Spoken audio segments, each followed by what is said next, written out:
રઘુનાથજી હાજર હો, રઘુનાથજી હાજર હો. અને ત્રીજો હાથ જ્યાં પડ્યો કે રઘુનાથજી હાજર હો, ત્યાં તો લાકડીને ટેકે ટેકે આવ્યો. જજ સાહેબ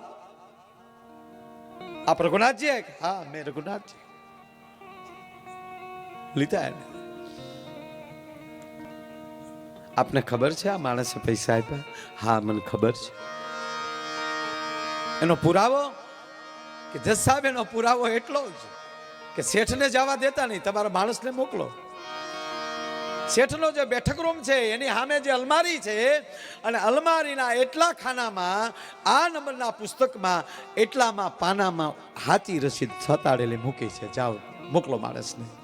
કોર્ટનો માણસ ગયો, એ જ રીતે એવી જ રીતે હાચી રસીદ આવી, કોર્ટમાં મૂકી, જજે વાંચી, શેઠને દેખાડી આ ઓરિજિનલ રસીદ છે, સાચી રસીદ છે.